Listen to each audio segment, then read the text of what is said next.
हे माझ्या जीवाला मारलं आणि 1-1 रुपया जमा केला.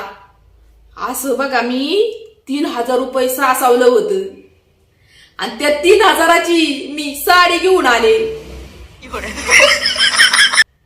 बरं आणली तर आणली साडी, गपचूप नेसावी ना मी तर नाही. मला किती खुजली म्हणावी, सासूबाईंना दाखवली ती साडी. सासूबाईंना लय आवडली. मग मला त्या म्हणल्या केवढ्याची आणलीस ही साडी.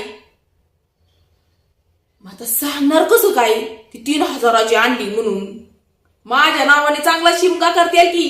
मग मी तिथं डोकं चालवलं आणि त्यांना काय म्हणलं की हवं जास्त काय माग नाही, फक्त 500 रुपयाची साडी आहे.